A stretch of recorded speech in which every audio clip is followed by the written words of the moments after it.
है।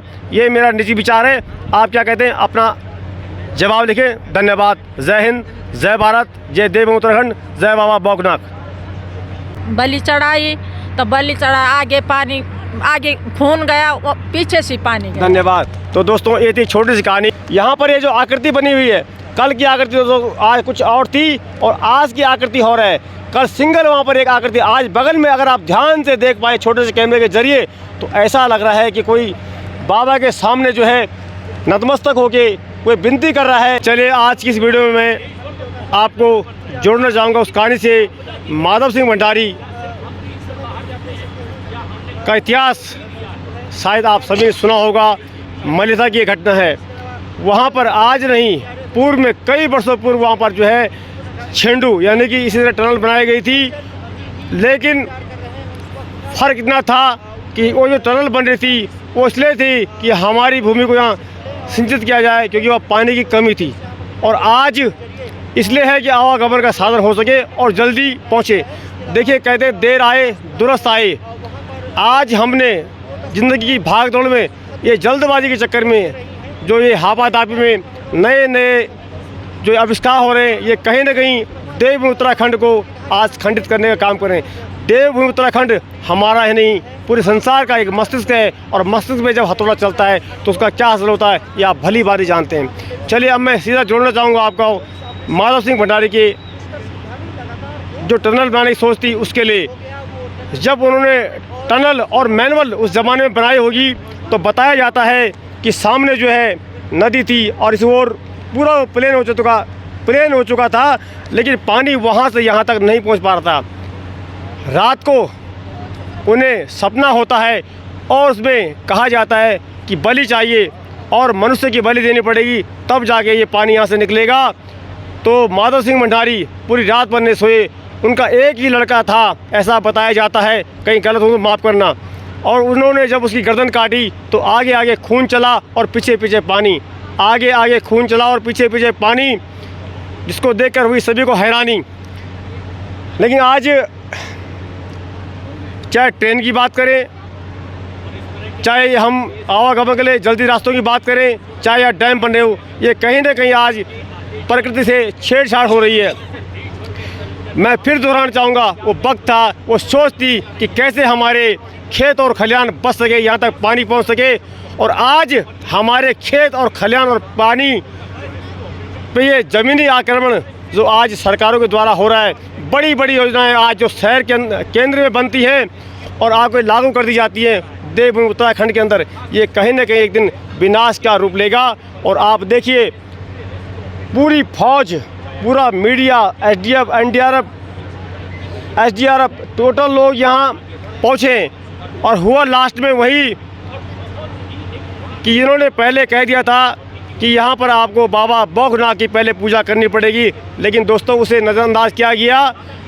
और जब कहते गले की हड्डी बन गई, सारी मशीनें टूटने लगी, ऑर्गन मशीन इस तरह से बाहर आने लगी टूट टूट के, जैसे कि गढ़वाली में बोला आंधा प्यारा बह, यानी कि आते बाहर निकल। इस तरह जब उसका कुचम्बर बन गया, उसके बाद में आखिर इन्हें मानना पड़ा। और आज मैं दिखाऊंगा आपको इस वीडियो में मिस्टर अर्नोल्ड डिक्स, जो कि ऑस्ट्रेलिया से, वो यहाँ पर किस प्रकार पूजा कर रहे थे और उन्होंने भी इस बात को स्वीकार किया है।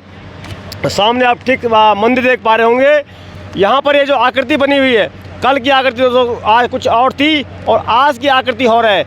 कल सिंगल वहाँ पर एक आकृति, आज बगल में अगर आप ध्यान से देख पाए छोटे से कैमरे के जरिए तो ऐसा लग रहा है कि कोई बाबा के सामने जो है नतमस्तक होके कोई विनती कर रहा है कि बाबा अब बहुत हो गया। आज मंदिर भी तभी है जब मनुष्य है, तो आज बाबा ने कहीं ना कहीं दर्शन दिया और 41 जिंदगियाँ आज बाबा की कृपा से बाहर आ रही हैं। और यहाँ पर जो तांता लगा हुआ है दोस्तों, सभी लोग अपने हिसाब से पूजा कर रहे हैं, बाबा की अर्चना कर रहे हैं। कल यहाँ पर आपने देखा होगा कि जनरल बीके सिंह भी यहाँ पहुँचे हुए थे और वहाँ पे हवन में शामिल हुआ और उन्होंने इस चीज़ को माना और स्वीकार किया कि यहाँ पर बहुत जल्दी मंदिर बनेगा।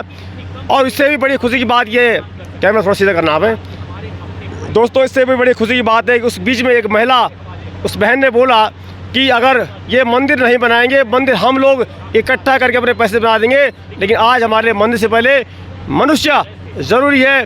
और बाबा से प्रार्थना की, हे बाबा बौगनाथ, ये जो खौफनाक मंजर आज यहाँ बना हुआ है इसे अब हटने दो और हमें बाहर निकलने दो। तो दोस्तों ये हमारी आस्था और व्यवस्था का बड़ा विषय है। एक बात मैं बड़े साफ शब्दों में कहना चाहता हूँ, हम लोग जहाँ भी हैं अपने आस्थाओं और देवी देवताओं की कृपा से, अगर हम बात करें नेताओं की तो पूरे 22 वर्ष हो चुके हैं, आज तक उत्तराखंड को क्या मिला, बल्कि यहाँ से लेकर जा रहे हैं और दुनिया को दे रहे हैं, लेकिन हमारे लिए कुछ नहीं बचा दोस्तों।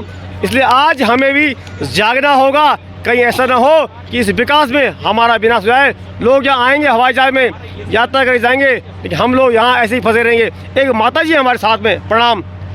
आपने सुनी माधव सिंह भंडारी कहानी सुनी आपने? इस तो क्या मुका आप, मैं पकड़ता हूँ आपने माधव सिंह भंडारी कहानी सुनी आपने, जो मलेथा में जो डैम बना था कभी? हाँ सुनी संधि। हाँ, क्या सुना आपने इसके बारे में? देवता की जय हो, बौखनाक देवता की जय हो।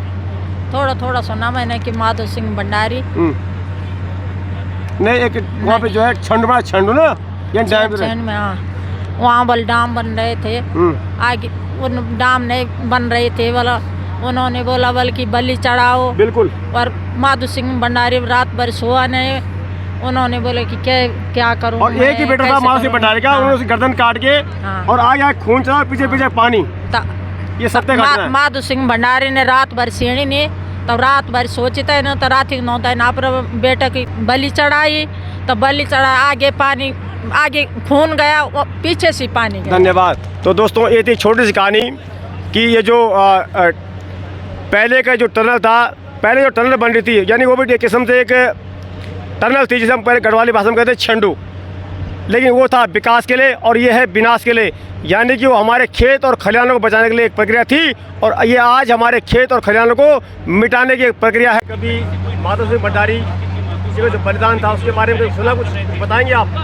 बहुत बहुत धन्यवाद पुनः गांव की ओर आपका, क्योंकि हम जब भी कहीं पर जाते हैं तो आपकी इन वीडियो को और ज्ञानवर्धक बातों को सुनते रहते हैं और हम आपको इसीलिए फॉलो भी करते हैं, क्योंकि आप हमें हमारी जो लोकलिटी है और जो कि हमारा संस्कृति है और जो हमारी पौराणिक कहानियां हैं, आप हमें बार बार इनसे अवगत कराते हैं। और जो भी आपने अभी ये माधव सिंह भंडारी की कहानी सुनाई है, हमने भी अपने पूर्वजों से यह कहानी सुनी थी कि उन्होंने अपने इस पानी के लिए अपने एक पुत्र की बलि दी थी।